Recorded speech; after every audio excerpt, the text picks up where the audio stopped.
ఇజ్రాయెల్లో పుట్టినటువంటి యేసు ప్రభు భారతదేశానికి ఎట్లా దేవుడు అయ్యాడు? భారతదేశానికి దేవుడు ఎట్లా అయ్యాడు కాదు ఇక్కడ ఇష్యూ. యేసు ప్రభు మనిషికి మీ దగ్గర ఆన్సర్ లేకపోతే చెప్పకండి.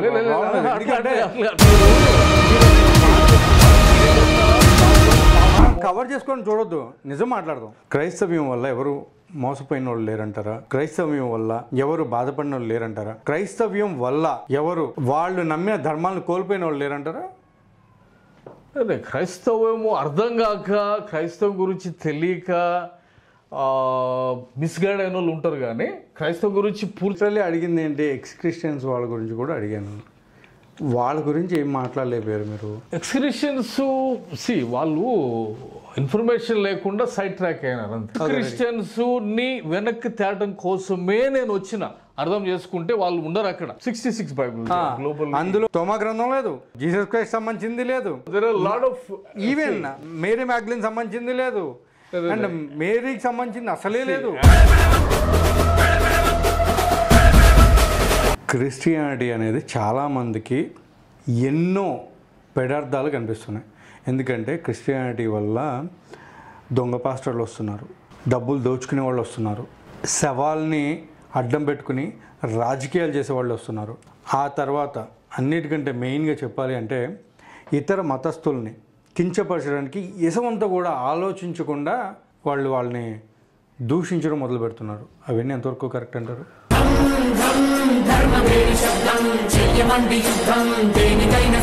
మత క్రైస్తవ సంఘాల్లో వాళ్ళు ప్రాక్టీస్ లైవ్ చేస్తున్నారు. మేలు పొందే వాళ్ళు మోతున్నారు. ఇప్పుడు మీడియా ఇట్లాంటి వాళ్ళు ఏమంటే స్ట్రింగ్ ఆపరేషన్ చేయండి, నకిలీ ఏదైనా ఉంటే బయట పెట్టండి. ఎన్నో పెట్టారండి.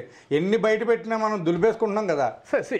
ఇక్కడ మనం దులిపేసుకుంటున్నాం. ఇట్లా మనం దులుపుకుని సైలెంట్గా పక్క వెళ్ళిపోవడమే. ఇక్కడ ఒక చండ్రకోలు తీసుకొని దేవాలయంలోకి వెళ్ళి ఏమంటారు బిజినెస్ చేస్తున్న వాళ్ళని వెళ్ళగొట్టాడు. మరి ఇప్పుడు చర్చలు పెట్టుకుని మనం మీరు చేసేదేంటి? వెళ్ళాలి. మీరు చర్చలు పెట్టుకుని మీరు చేసేదేంటి?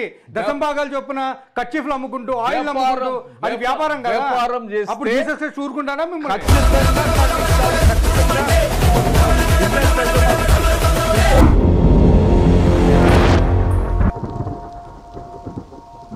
హాయ్, హలో, నమస్తే. నేను మీ anchor Nagendra. Welcome to Aira media. So ఈ రోజు మనం అనిల్ గారు. సో ఈయన ఈ రోజు లిటరల్లీ కొన్ని విషయాలు మాట్లాడడానికి వచ్చారండి. ఏంటంటే క్రైస్తవ్యం భ్రష్టు పడిపోతుంది అనేసి చాలా వీడియోల్లో చెప్పారు. ఈ రోజు డీప్ గా చర్చ చేయాలి అనేటువంటి ఒక విషయంతో సద్భావంతో ఇక్కడికి రావడం జరిగింది. ఆయన అడిగి తెలుసుకుందాం అసలు ఏ విషయాలు ఆయన మాట్లాడాలనుకున్నారు అని. సో ఈ మధ్య కాలంలో పాకిస్తాన్ ని చూపించి కూడా మన భారతదేశం ఇలా అయిపోద్ది, ఇలానే అవుతుంది అన్నట్టు మాట్లాడారు. సో దాని గురించి కూడా ఒకసారి అడిగి తెలుసుకుందాం. వెల్కమ్ టు ఐరా మీడియా అండి. అనిల్ గారు నమస్కారం అండి. ఎలా ఉన్నారు? Good, very good, very nice అండి. మీరు ఏదో మాట్లాడడానికి మా ఐరా మీడియాకి వచ్చారు. అసలు ఏంటి, అసలు ఏం జరిగింది? అంటే క్రైస్తవ్యం పాడైపోతుంది లేకపోతే భ్రష్టు పడిపోతుంది అనేది పొరపాటు అండి. ఎందుకంటే క్రైస్తవ్యం ప్రపంచవ్యాప్తంగా గ్లోబల్ గా the only religion actually that is standing today. మిగతా రిలీజియన్స్ అన్ని నలిఫై అయిపోయినాయి. ఎవ్రీ రిలీజియన్ అంటే చరిత్రలో చాలా వరకు 10,000 రిలీజియన్స్ ఉన్నాయి. ప్రతి రిలీజియన్ నలిఫై అయిపోయినాయి. ఇప్పుడు ఫైట్ ఎక్కడ జరుగుతుంది అందరూ తెలుసుకోవాల్సిందంటే ఫైట్ ఎక్కడ జరుగుతుంది అంటే ఏథిజానికి క్రిస్టియానిటీకి మధ్యలో మాత్రమే ఉంది. బుద్ధిజానికి హిందూయిజానికి కానీ ఎక్కడ ఫైట్ లేదు. సైంటిఫిక్ కమ్యూనిటీలో కానీ ఇంటలెక్చువల్ లెవెల్లో కానీ ఫైట్ ఉంది మాత్రం ఓన్లీ కేవలం క్రిస్టియానిటీకి ఏథిజానికి మధ్యలో మాత్రమే ఉంది. సో అది తెలుసుకుందాం ముందు. ప్రపంచంలో మోస్ట్ ఫాలోయింగ్ రిలీజన్ క్రిస్టియానిటీ. అంటే Bible most sold book Bible ప్రపంచంలో. సో భ్రష్టు పడుతుంది కాదు కానీ day by day the truth is coming out. What is actually the real. Starting లోనే మీరు నైస్లీ కవర్డ్ అప్ అండి. ఎట్లా అంటే మంచి కవరింగ్ చేసుకున్నారు. ఓకే. సో ఒక మాట ఏంటంటే సార్, మీరు చెప్పారు ఒక మాట, భ్రష్టు పడడం కాదు కానీ ఇట్స్ అ సోల్డ్ బుక్ అనేసి చెప్తున్నారు. అసలు బుక్ని సోల్డ్ చేయాల్సిన అవసరం ఏముంది సార్? అది నాకు అర్థం కావట్లేదు. లేదండి, మోస్ట్ రెడ్ అంటే ఈ రిలీజియస్ బుక్స్లోకి వచ్చేలేకే ఎక్కువగా అమ్మబడుతున్న 5 బిలియన్ కాపీస్ బైబిల్ అమ్మబడిందండి. ఇక దరిదాపులో వేరే పుస్తకం లేదు. 5 billion copies so far Bible is sold. Okay. అంటే బైబుల్ అంత విపరీతంగా ప్రాచుర్యంలోకి వచ్చింది. అంటే ఇప్పుడు ఆ విషయం చెప్పడానికి మీరు ఐరా మీడియా వరకు రావడం జరిగిందంట. ఎందుకంటే క్రైస్తవత్వానికి ఒక విషయం, భారతదేశంలో ఎడారి మతాలు 3 మేకులు పీకులే పోయినాడు అని చెప్పి రకరకాల కామెంట్స్ చాలామందికి తెలియని వాళ్ళు చాలామంది మాట్లాడుతున్న వాళ్ళు హాఫ్ నాలెడ్జే అది పూర్తిగా తెలిసిన వాళ్ళు కాదు. ఎందుకంటే ప్రపంచంలో లేటెస్ట్ డిస్కవరీస్ ఎక్కడెక్కడ జరుగుతున్నాయి, లేటెస్ట్ రీసెర్చ్ ఎక్కడ జరుగుతుంది, వీటన్నిటి విషయంలో బైబుల్ నిలబడి ఉంది. ఫస్ట్ ఫ్రంట్లో బైబుల్ ఉంది.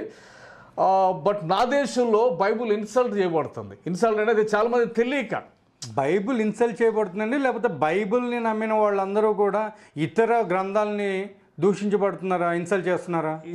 ఇతర గ్రంథాల మీద పడాల్సిన అవసరం కూడా లేదు క్రైస్తవులకి. మరి ఎందుకు పడుతున్నారు, ఎందుకు మాట్లాడుతున్నారు ఆ విషయాలు? కొన్ని విషయాలు ఇక్కడ ఏమంటే బైబుల్ ఖచ్చితంగా ఫ్రంట్లో ఉందని నేను చెప్తున్నాను. నేను అన్ని విషయాల్లో ఇతర గ్రంథాల మీద పడాల్సిన విషయం ఏంటంటే ఇప్పుడు నేను మిగతా ఒక విషయం ఏంటంటే ఆ ఫైట్ ఆల్రెడీ ఓవర్ అండి. ప్రపంచవ్యాప్తంగా ఎక్కువ క్రైస్తవత్వం ఉన్న దేశాలు ఉన్నాయి. మిగతా మత గ్రంథాల గురించి రీసెర్చ్, తర్వాత సైంటిఫిక్ అనాలిసిస్ ఇవన్నీ చేసినప్పుడు హిస్టారికల్గా, తర్వాత చరిత్రాత్మకంగా, తర్వాత లాజికల్గా, రీజనబుల్గా, సైంటిఫిక్గా వీటన్నిటి డిసిప్లిన్స్లో మనం చూసినప్పుడు హిందూ గ్రంథాలు హిందూ వాటిని మిత్స్ అంటారు. ఇట్లాంటి మిత్స్ చాలా ఉన్నాయి ప్రపంచవ్యాప్తంగా. సో ఈ మిత్స్ కేటగిరీలోకి ఎందుకంటే ఒక సైంటిఫిక్గా ఎస్టాబ్లిష్ చేయలేము వాటిని. సో మిత్స్ అనేసి చాలా అధ్యయనాలు చేసిన తర్వాతనే మనం ఫ్రీడమ్ ఫైటర్స్ సెక్యులర్ దేశంగా దీన్ని డిక్లేర్ చేసి ఉంచారు. తర్వాత అక్కడ బట్టి మనకి అభివృద్ధిలోకి వెళ్ళిపోతున్నాం. సో సెక్యులర్ కంట్రీస్ అభివృద్ధిలోకి వెళ్ళిపోతున్నాయి. సో వాట్ ఎవర్ అంటే మనం డిస్కస్ చేయడానికి కూడా అంటే ఇప్పుడు సెక్యులర్ అయిపోయింది. సెక్యులర్ ఎవరండి, క్రైస్తవులా లేకపోతే హిందువులా? సెక్యులర్ అనేది నేను అడిగిందని మాత్రం చెప్పండి. సెక్యులర్ అనేది సెక్యులర్ అనే దానికి మతంతో ప్రమేయం లేదు. సెక్యులర్ అనేది ఒక సిస్టమ్. ఆ సిస్టమ్ ఏంటంటే మతానికి, రిలీజన్కి, స్టేట్కి సంబంధం లేకుండా ఒక దేశాన్ని నడిపించేటువంటి సిస్టమ్ అది. సో ఆ సిస్టమ్ తీసుకున్న దేశాలు రిలీజన్ మిక్స్ కాకుండా పొలిటిక్సే చేసుకుంటా దేశాన్ని అభివృద్ధి చేసుకుంటూ ముందుకు వెళ్తూ ఉన్నారన్నమాట. సో అది సెక్యులర్. సో మత ప్రాతిపదిక మీద ఉన్న దేశాలు, అది ఇప్పుడు మన దేశంలో కూడా కొత్త ఒక ఇది వస్తుంది, రోగమనాలు ఏమనాలి దాన్ని, సెకండ్ కవరింగ్. సూపర్. అది కవర్ చేసుకుంటే వెళ్ళండి. మత ప్రాతిపదిక మీద ఆఫ్ఘనిస్తాన్, పాకిస్తాన్, శ్రీలంక కూడా మత ప్రాతిపదిక మీద ఈ దేశాలు నాశనం అయిపోతూ ఉన్నావు. పక్కన క్లియర్ కనపడుతుంది, మనకి నిజాలు కనపడుతూ ఉండి మనం కళ్ళు మూసుకొని ఏం లేదనుకుంటే వాస్తవాలు కాదు అవి. అంటే మీరు వాస్తవాలు కాదన్న, మరి ఇప్పుడు క్రైస్తవం నాశనం కావట్లేదు అనేసి అంటారా మీరు? క్రైస్తవ్యం అనేది నాశనం అవుతుందా కావట్లేదా? క్రైస్తవం అనేది రోజు రోజుకి ఇంకా దిగజారిపోతుందంటారా? కొత్త డిస్కవరీస్ తోటి క్రైస్తవత్వం ముందుకెళ్తుంది. క్రైస్తవత్వము అన్ని కోణాల్లో రిఫార్మ్కి గురయ్యి రోజు రోజుకి ముందుకెళ్తుంది, రోజు రోజుకి అభివృద్ధిలోకి. అవునండి, మూడో కవరింగ్. నైస్. ఓకే, చూడండి, ఇట్లా కవర్ చేసుకుంటూ పోతే లేదండి, నిజాలు బయటపడతాం. నిజాలు మాట్లాడదాం. ఇప్పుడు నిజాలు మాట్లాడదాం. డైరెక్ట్ చెప్పండి. మిథలాజికల్ రిలీజన్ కింద హిందూ మతం వస్తుంది. అన్ని మిత్స్ అనేది హిస్టారికల్ డేటా ఉండదు. యుగాలు అంటారు, సైంటిఫిక్గా ప్రూవ్ కాదు. 4 యుగాలు ఉన్నాయి, రైట్? 4 యుగాల్లో ఏది కూడా సైన్స్ ఒకటి చెప్తుంది, యుగాలు ఒకటి చెప్తూ ఉంటుంది. లేకపోతే రీఇన్కార్నేషన్ కాన్సెప్ట్ సైంటిఫికలీ నల్లిఫైడ్. తర్వాత సృష్టి ఏమంటారు, ఆరిజిన్ ఆఫ్ ది యూనివర్స్ అంటాం. ఆ సృష్టి జరిగిన విధానం సైన్స్ ఒకటి చెప్తుంది. సో వీటన్నిటిని మిథలాజికల్ కింద తీసేశారు. 13.4 బిలియన్ ఇయర్స్ క్రితం యూనివర్స్ బిగేన్ టు ఎగ్జిస్ట్ అనేది ఉంటుంది, సృష్టి ప్రారంభించబడింది అనేది ఉంటుంది. ప్రపంచంలో ఉన్న అన్ని మతాలలో ఉన్న అన్ని దేవుళ్ళు దేవతలు కూడా సృష్టిలో ఉండి వాళ్ళు తయారు చేసినాము అని వాళ్ళు చెప్పుకుంటూ ఉంటే, బైబుల్ ఒక్కటే దేవుడు సృష్టికి అతీతంగా ఉండి సృష్టిని చేశాడు, సృష్టిని కలిగించాడు. సృష్టికి బైబిల్లో ఉన్న దేవుడు అతీతంగా ఉన్నాడు, సృష్టిలో లేడు, ట్రాన్సెండెంట్ క్రియేటర్గా అతీతంగా ఉన్నాడు అనేది బిగ్ బ్యాంగ్ థియరీ ద్వారా, బిగ్ బ్యాంగ్ థియరీని చాలామంది హైందవ సోదరులు కూడా ఇది మమ్మల్ని రుజువు చేస్తుంది కదా అంటున్నారు. Bible big bang theory Hindu మతాన్ని కన్ఫర్మ్ చేయటం లేదు. హిందూ మత ప్రకారంగా ఉన్నటువంటి సృష్టి జరిగిన విధానము అది సైన్స్కి విరుద్ధంగా ఉంటుంది.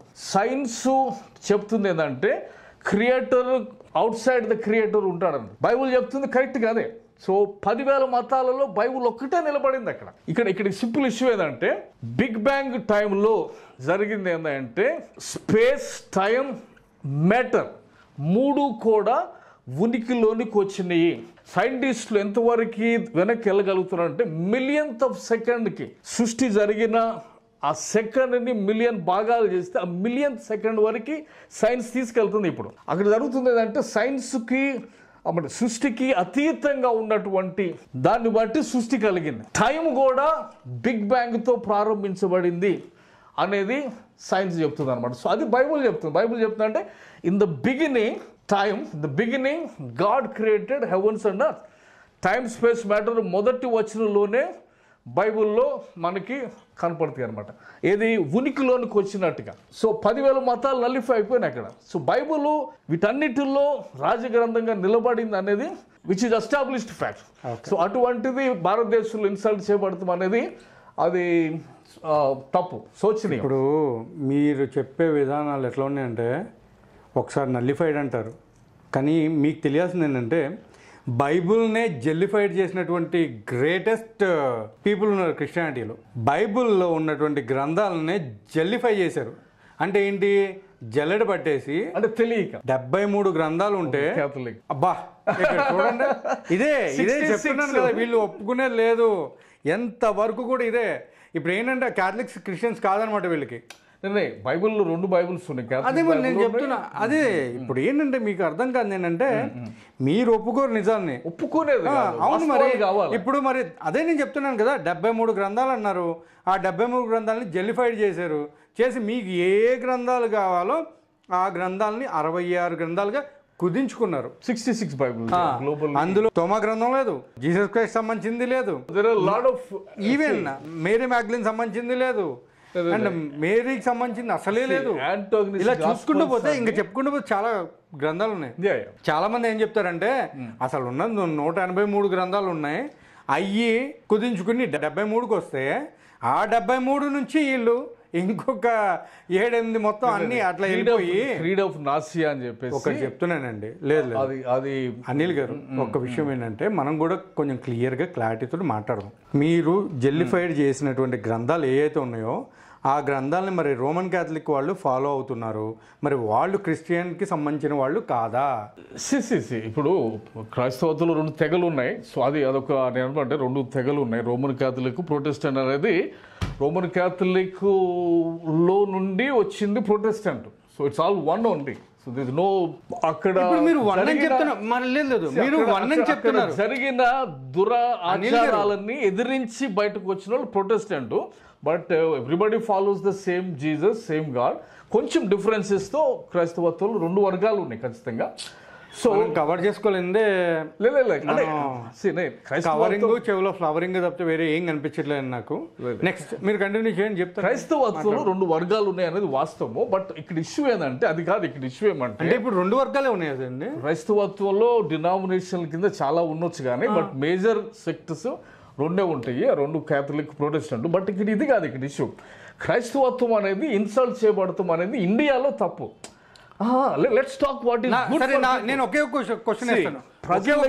లేదు ఒక క్వశ్చన్ వేస్తాను, దానికి ఆన్సర్ చెప్పండి. ద పర్పస్, నేను ఒకే ఒక క్వశ్చన్ వేస్తాను, దానికి ఆన్సర్ చెప్పండి. బిఫోర్ దాట్ నేను అన్నది the purpose I'm here is for the betterment of people. మనుషులకి ఏది మేలు కావాలి అనే దానికి నేను వచ్చిన.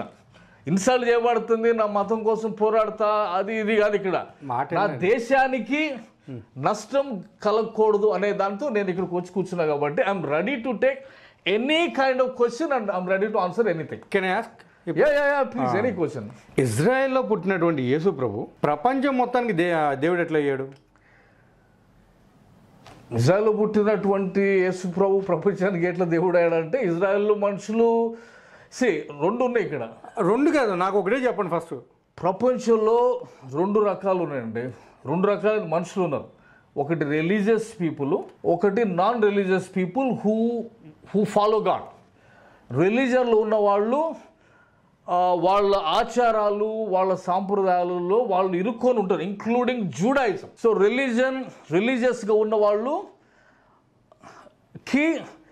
యేసు ప్రభు ఇంకా అర్థం కాలేదు. యేసు ప్రభు రిలీజియన్ని వ్యతిరేకించాడు, మనిషిని పైకి లేపాడు. చిన్న ఎగ్జాంపుల్ చెప్తా. ఒక మనిషి దొంగల చేతిలో కొట్టుబడి ప్రాణాపాయ స్థితిలో ఉంటే రిలీజియస్ పీపుల్ ముగ్గురు నాకు టైం లేదు నేను పోవాలా అని చెప్పి దాటి వెళ్ళిపోతూ ఉంటే యేసు ప్రభు చెప్తాడు, ఒక అన్టచబుల్ వచ్చి అక్కడ ఆగి వాని ఖర్చులు పెట్టుకొని అతన్ని తీసుకెళ్ళి అతను వైద్యం చేపించి అతన్ని చూసుకున్నాడని ఒక మనిషిని. మీరు మాట్లాడేది ఆ గుడ్ సమారిటన్ గురించి మాట్లాడు. Good Samaritan. సో యేసు ప్రభు సిద్ధాంతం అది. ఇండియాకు వస్తే కూడా ఇండియా మారిపోద్ది. ఎందుకంటే ఇండియాలో ఉన్నటువంటి పెద్ద చాదస్తం మతం ఇక్కడ, యూదులకు ఉన్న చాదస్తమే ఇక్కడ ఉంది కూడా.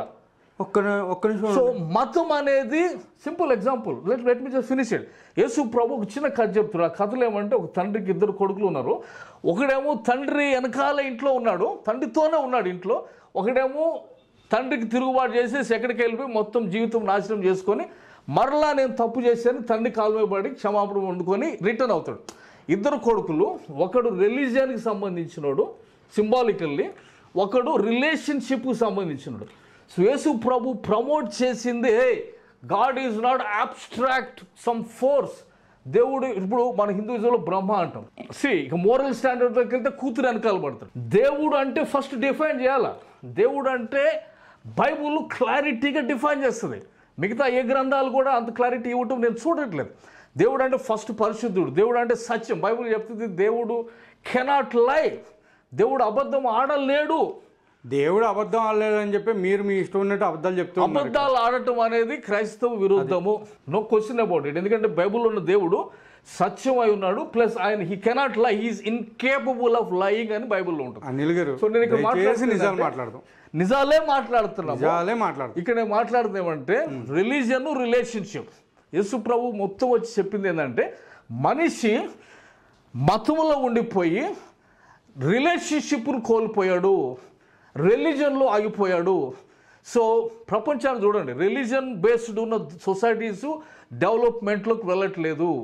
Clear cut evidence. వాళ్ళ ఎకానమీ చూసుకోండి, రిలీజన్ బేస్డ్ ఉన్న వాళ్ళు ముందుకెళ్ళలేరు. దీన్ని పగలగొట్టడానికే యేసు ప్రభు వచ్చాడు. రిలీజన్ కాదు, దేవునితో రిలేషన్షిప్. దేవుడు ఎట్లా ఉంటాడంటే దేవుడు తండ్రిలాగా ఉంటాడు. God clearly explains it. దేవుడు తండ్రి అయి ఉన్నాడు. సో అన్ని మతాలు ఈ 2 కోణాల కిందకు వచ్చి అంత మనుషులు ప్రపంచంలో మతం పగిలిపోవాలా, దేవునితో రిలేషన్షిప్ ఎస్టాబ్లిష్ కావాలా. రిలేషన్షిప్ అంటే ఇప్పుడు మీరు అనేది మతం పగిలిపోవాలా, దేవుడిది రిలేషన్షిప్ పెరిగిపోవాలా అంటారు. రిలేషన్షిప్ పెరిగినప్పుడు, రిలేషన్షిప్లో ఉన్నప్పుడు ఆ సింపుల్గా ఆ కథలో వచ్చిపో చెప్పినట్టుగా చిన్న కొడుకు మొత్తం నాశనం చేసుకొని అయినా కానీ తండ్రి దగ్గరికి వచ్చి క్షమాపణ అడిగినప్పుడు తండ్రి ఆ కొడుకుని మరలా రిసీవ్ చేసుకున్నట్టుగా దేవుడు మనల్ని కూడా మనం పాపం చేసినా మన జీవితంలో ఎటువంటి పరిస్థితి అయినా రిటర్న్ అయినప్పుడు దేవుడు మనల్ని క్షమించి దగ్గర తీసుకుంటాడు. ఇది సింపుల్ పుట్ క్రిస్టియానిటీ అంటే ఇదే, మతం కాదు, రిలేషన్షిప్. ఇప్పటి వరకు మీరు చేసుకున్న కవరింగ్ అదిరిపోయింది, కానీ మనం నిజాలు ఇప్పుడు మళ్ళీ మాట్లాడదామండి. ఓకే. ఇప్పుడు మీరు అంటున్నారు, నేను అడిగిన క్వశ్చన్ ఏంటి, మీరు చెప్పిన సమాధానం ఏంటి నాకే అర్థం కాలేదు. ఇంకా జనాలకి ఇప్పుడు జూయిష్, నేను అడిగింది ఒకటే క్వశ్చన్ అడిగాను, మళ్ళీ చెప్తున్నా.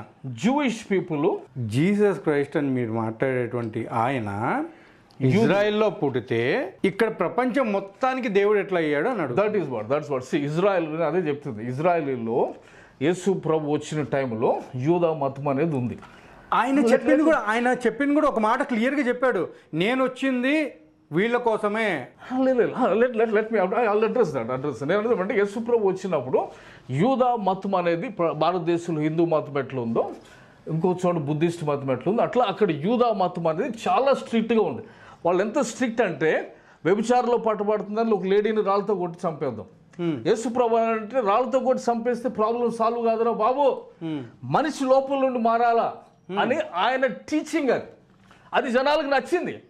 ప్రపంచంలో లేడీస్ అందరూ చర్చిలకు వెళ్ళి చాలా మంది, ఎందుకు అక్కడ ఏంటంటే 50% పాపులేషన్ చాలా మతాల్లో సెకండరీ క్లాస్ సిటిజన్ చూస్తే లేడీస్ని యేసుప్రభు దగ్గరికి వచ్చినప్పుడు అంటే మనిషి లోపల మారాలా, రిలేషన్షిప్ ఉండాలా. రాళ్ళు తీసుకుని కొట్టేస్తే సాల్వ్ అయిపోతుందా?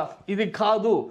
నిజమైన పొరుగువాడు నైబర్ ఎవరా అంటే అక్కడ చెప్తాడు, అన్టచబుల్ అయ్యుండి కూడా, అంటరాని వాడు అయ్యుండి కూడా ఆడ గాయాలతో పాటు సాగు బతుకులతో ఉంటే మనిషి ఇంపార్టెంట్ అని అన్నీ మానుకొని ఆ మనిషి అతడు నిజమైన నైబరు అని మనిషిగా యేసు ప్రభు చూపించాడు. కాబట్టి ఆయన ప్రపంచానికి దేవుడయ్యాడు. యూదా మతంలో వాళ్ళు ఇంకా మోషే రాసిన ధర్మశాస్త్రంలో, ఇప్పుడు మన ఇండియాలో కానీ శాస్త్రాలు పట్టుకొని ఇదే సేమ్ రోగం, అక్కడ ఇదే రోగం, ఇక్కడ ఇదే రోగం. రోగం ఏంటంటే మనిషిగా చూడలేకపోవటం.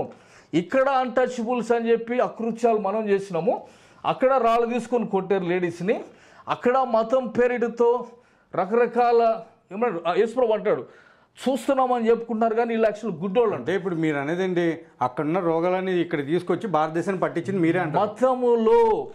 మతంలో గుడ్డితనం ఉంటుంది. అదే చెప్తున్నా, మతం ఉన్న గుడ్డితనాన్ని భారతదేశానికి కూడా అంటించారు. ప్రతి మతంలో మతం అనే దగ్గర గుడ్డితనం ఉంటుంది. మతం కాదు, రిలేషన్షిప్, మార్గం కావాలి. క్రైస్తవత్వం మతం కాదు. మతం అనే కేటగిరీ కిందకు వచ్చిన, బట్ యేసు ప్రభు చెప్పింది మత బోధ కాదు.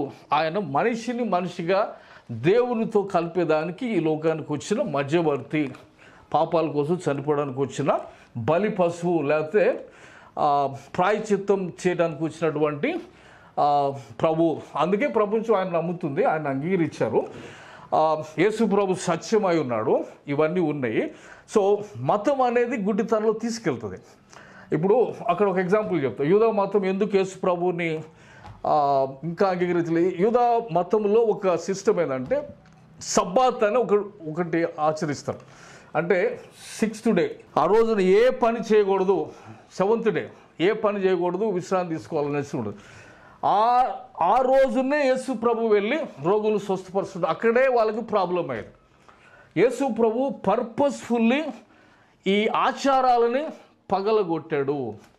పర్పస్ఫుల్లీ కొన్ని వేల సంవత్సరాలుగా వస్తున్నటువంటి ఈ ఏమంటారు సబ్బాత్ అనేటువంటి ఒక ఆచారాన్ని, సబ్బాత్ అనే ఆచారాన్ని యూదుల మతంలో కనీసం పుల్ల కూడా అవతల పెట్టకూడదు అనమాట. అంత స్ట్రిక్ట్గా ఫాలో అవుతుండేవాళ్ళు. సో యేసు చెప్పండి, ఇది మతం కాదు, ఆచారాలు కాదు, ఇది దేవునితో రిలేషన్షిప్ అని చెప్పి సబ్బాతు రోజునే ఆ శాస్త్రులు పరిచయాలు అందరూ ఉన్న టైంలోనే యేసు ప్రభు వెళ్ళి ఆ కుంటివాడిని బాగు చేయటము, ఊచకాలు చేతులు గలవాడిని బాగు చేయడం చేస్తూ ఉండేవాడు. అప్పుడు ఆ మత పెద్దలు అందరూ చూసేవాడు, ఈయన ఏంటి వేరే రోజులు చాలా ఉన్నాయి కదా, ఈ రోజున ఎందుకు బాగు చేస్తున్నాడు అంటే ద హోల్ టార్గెట్ ఏంటంటే వీళ్ళు ధర్మశాస్త్రం అని దాన్ని పట్టుకొని ఒక మతంలో ఆగిపోయారు. అది పగలగొడటానికి యేసు వచ్చాడు. 2 కొడుకుల సంగతి చెప్పినా కదా. పెద్ద కొడుకు ఇంట్లో ఉన్నాడు కానీ వానికి రిలేషన్షిప్ ఏం లేదు. తండ్రితో ఉన్నాడు కానీ తండ్రికి చిన్న కొడుకు వెనక్కి వచ్చేసిన తర్వాత పెద్ద కొడుకు అలుగుతాడు అనమాట, నేను నీతో ఉన్నాను, నాకు ఒక చిన్న మేకపిల్లను కూడా ఇచ్చినావా అని.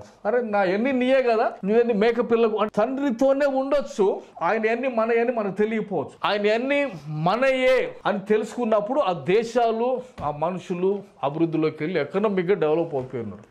మతంలో ఉన్న వాళ్ళు వెనకబడి ఉన్నారు. ఇది రియల్ టైం డేటా. ఇది అనిల్ గారు కావాల్సినటువంటి దానికి ఆన్సర్ అయితే రాలా. యేసు ప్రభు ప్రపంచానికి ఎలా దేవుడయ్యాడు? యేసు ప్రభు ప్రపంచానికి ఎలా దేవుడయ్యాడు? ఓకే, ఇజ్రాయెల్లో పుట్టి ప్రపంచానికి, పోనీ ప్రపంచం పక్కపడేసింది, ఇజ్రాయెల్లో పుట్టినటువంటి యేసు ప్రభు భారతదేశానికి ఎట్లా దేవుడయ్యాడు? భారతదేశానికి దేవుడు ఎట్లా అయ్యాడు కాదు ఇక్కడ ఇష్యూ. యేసు ప్రభు మనిషికి, మీ దగ్గర ఆన్సర్ లేకపోతే చెప్పకండి.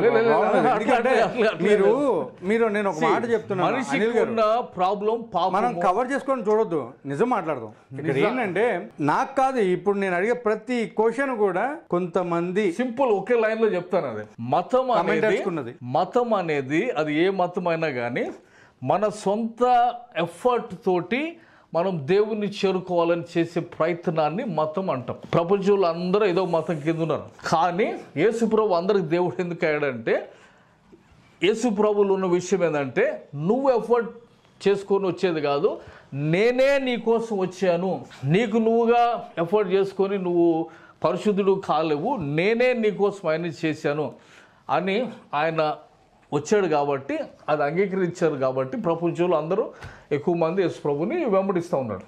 సో మతం అనేది ఏంటంటే యువర్ ఎఫర్ట్, నువ్వు ఏదో చేసుకొని దేవుడికి రీచ్ అవుట్ కావాలి.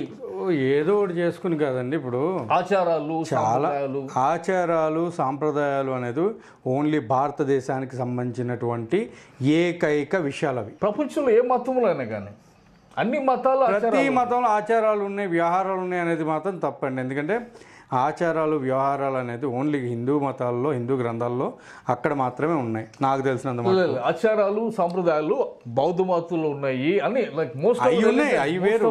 కానీ నేను అనేది ఏంటంటే నేను ఓన్లీ క్రిస్టియానిటీ గురించి మాట్లాడుతున్నాను కాబట్టి నేను వేరే గురించి మాట్లాడినాను. ఇప్పుడు మీరు అన్నది నాకు ఇప్పటి వరకు నేను విన్నదల్లా ఒకటే, మీరు కవర్ చేసుకుంటున్నారు. కవర్ చేయడానికి ఏం లేదు, ఇక్కడ ఉన్నాయి. ఇంత దూరం వచ్చి మీరు ఇంత స్ట్రగుల్ చేసి వచ్చి ఇంత చేసిన తర్వాత ఐ మీన్ దానికి మాత్రం నాకు ఎట్లా కనిపించట్లేదు, కానీ కవరింగ్ మాత్రం ఎగ్జాక్ట్గా కవరింగ్ కాదు. ఇక్కడ ఇష్యూ ఏంటంటే ఇప్పుడు ఏంటంటే, సరే అండి నేను మిమ్మల్ని ఒక విషయం క్లియర్గా అడుగుతానండి. క్రైస్తవ్యం వల్ల ఎవరు మోసపోయిన వాళ్ళు లేరంటారా? క్రైస్తవ్యం వల్ల ఎవరు బాధపడిన వాళ్ళు లేరంటారా? క్రైస్తవ్యం వల్ల ఎవరు వాళ్ళు నమ్మిన ధర్మాలను కోల్పోయిన వాళ్ళు లేరంటారా? క్రైస్తవ్యము అర్థం కాక, క్రైస్తవం గురించి తెలియక మిస్గైడ్ అయిన వాళ్ళు ఉంటారు, కానీ క్రైస్తవం గురించి పూర్తిగా అంటే ఒక అవగాహన ఉన్న వాళ్ళు, సింపుల్ థింగ్ కదా. క్రైస్తవం చెప్పేది ఏంటిది? మనిషిని మనిషిగా చూడాలా, మనిషి విలువ ఏంటి బైబిల్ చెప్తుంది, దేవుడితో మంచిగా రిలేషన్షిప్ కలిగి ఉండాలా. ఒక కొటేషన్ చెప్తాను నేను, ఏమంటే సిఎస్ లూయిస్ అని ఒక బ్రిటిష్ ఏథియిస్ట్ అనమాట, ఆయన ఏథియిస్ట్ టర్న్డ్ క్రిస్టియన్. ఆయన ఏం చెప్తాడంటే, ఐ బిలీవ్ ఇన్ క్రిస్టియానిటీ, జాగ్రత్తగానండి, I believe in Christianity like I believe the sun has risen. సూర్యుడు ఉదయించాడు అనేది నేను ఎట్లా నమ్ముతానో అట్లాగా నేను క్రైస్తవత్వాన్ని నమ్ముతాను. ఎందుకంటే అని అంటాడు, సూర్యుడు నాకు కనపస్తున్నాడు కాబట్టి కాదు, కానీ ఆయన వెలుగులో నేను అన్నీ చూడగలుగుతున్నాను. అట్లా క్రైస్తవత్వం వెలుగులో మనకి అన్ని క్లియర్గా కనపడతాయి కాబట్టి దేవుడు అంటే ఎవరు, ఎట్లుంటాడో కనపడుతుంది. అసలు సూర్యుడు చంద్రుడు అనేటువంటి పేర్లు పెట్టింది ఎవరండి? లైక్ లైక్ సృష్టిలోనంట సూర్యుడు చంద్రుడు మనం చరిత్రలోకి వెళ్తే వస్తే ఎక్కడి నుంచి వచ్చిన అదే చెప్తున్నానండి. సూర్యుడు దేవుడు బైబిల్ ప్రకారంగా అయితే దేవుడు ప్రతి నక్షత్రానికి ప్రతిదానికి పేర్లు పెట్టడం ఉండదు బైబిల్లో. సో నేను ఒక్కటే మాట్లాడుతున్నానండి, దయచేసి మళ్ళీ అర్థం చేసుకోండి. క్రిస్టియానిటీ అనేది చాలామందికి ఎన్నో పెడార్థాలు కనిపిస్తున్నాయి. ఎందుకంటే క్రిస్టియానిటీ వల్ల దొంగ పాస్టర్లు వస్తున్నారు, డబ్బులు దోచుకునే వాళ్ళు వస్తున్నారు, శవాల్ని అడ్డం పెట్టుకుని రాజకీయాలు చేసేవాళ్ళు వస్తున్నారు. ఆ తర్వాత అన్నిటికంటే మెయిన్గా చెప్పాలి అంటే ఇతర మతస్థుల్ని కించపరచడానికి ఇసమంతా కూడా ఆలోచించకుండా వాళ్ళని దూషించడం మొదలు పెడుతున్నారు. అవన్నీ ఎంతవరకు కరెక్ట్ అంటారు? కొన్ని విషయాలు, ఇప్పుడు డబ్బులు దండుకోవటాలు, రాజకీయాలు చేయటాలు, కొన్ని విషయాలు వాస్తవాలు ఉంటాయి ఖచ్చితంగా. అదే నేను చెప్తుంది. ఇష్యూ ఏంటంటే బైబుల్ని లేకపోతే అర్థం చేసుకోలేకపోవటం. బైబుల్ని కొంచెం అర్థం చేసుకున్న వాళ్ళు బెస్ట్ ప్రైమ్ మినిస్టర్లు, బెస్ట్ ప్రెసిడెంట్లు ఇచ్చింది బైబుల్. ప్రపంచంలో ఇండియా ఒక్కటే కాదు భూమి మీద ఉంది, అది చాలా ప్రపంచం చాలా పెద్దది. So Bible produce some of the best leaders. ఇప్పుడు సివిల్ రైట్ మూవ్మెంట్స్ అనడమంటే, సో బైబుల్ చాలా చాలా ఒక మాటలు చెప్పాలంటే ఈ రోజున మనకు కనపడుతున్న మోడర్న్ వరల్డ్ ఏదైతుందో ఇది బైబుల్ను బట్టి జరిగింది అనే దానికి పిచ్చి క్లారిటీ ఉంది అక్కడ. మనకు కనపడుతున్న మోడర్న్ వరల్డ్ ఏదైతుందో ఇవన్నీ లేవు.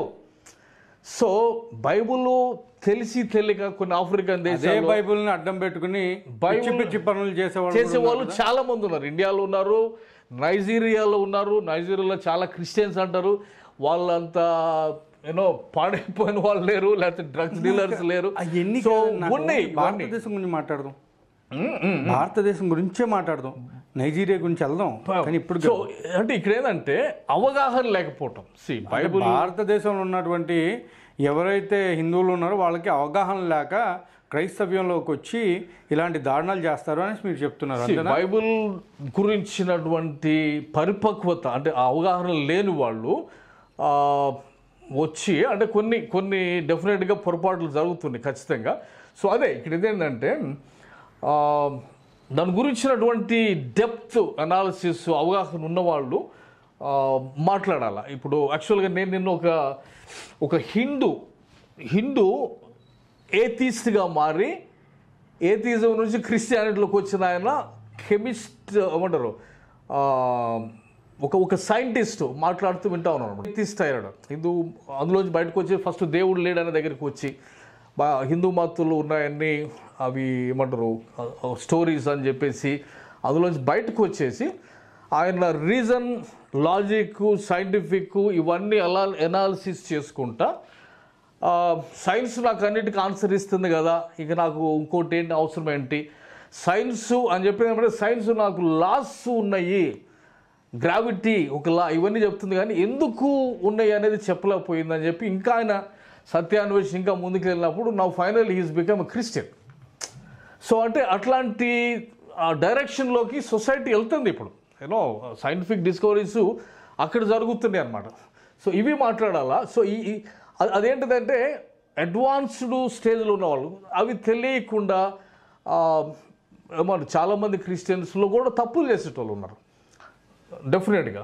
ఇప్పుడు దూషించటాలు అనేది ఒక మాట నేను చెప్పాలంటే దూషించటం తప్పు, దూషించొద్దు, కానీ మనం ఖచ్చితంగా క్వశ్చన్ చేయాలి. ప్రతి మతాన్ని క్వశ్చన్ చేయాలి, స్క్రూటినీ చేయాలి. మూల సిద్ధాంతాలని మనము, ఎందుకంటే ప్రజల మనోభావాలకు సంబంధించినవి అని చెప్పి మనము మూఢాచారాలని మనము క్వశ్చన్ చేయకపోతే భారతదేశం ఎప్పుడూ వెనకాలే ఉండేది. ఇంకా గారు ఒక్క నిమిషం ఉండండి. మూఢాచారాలు అంటే ఏంటి మీ దృష్టిలో? సత్యం కానివి సత్యం కానివి ఏంటో మీరు చెప్పండి కొంచెం మాకు. ఇప్పుడు సతీ సాగనం అని ఉంది ఒకటి, అసలు ఇప్పుడు లేదు, అది ఇప్పుడు లేదు, బట్ అదొక మూఢాచారము. అప్పుడు అది సత్యం కాదు. అప్పుడు వెళ్ళి ఉన్న క్వశ్చన్ చేయగలరు. ఇప్పుడు నేను అంటేదేమంటే అప్పుడు అది కరెక్షన్ చేయబడి ఏంటంటే అండి, ఇప్పుడు సతీ సాగమనాన్ని దాన్ని రూపుమాపింది ఎవరైనా ఉన్నారంటే అది వీరేశలింగం పంతులు గారు ఉన్నారు. సో నేను అంటే ఇంకా మూఢాచారాలు ఉన్నాయి. ఇంకా సరే ఒక పని చేద్దాం, మనం మాట్లాడదాం. ఇప్పుడు భారతదేశంలో ప్రజెంట్ మూఢాచారాలు అంటే మీరేం చెప్తారు?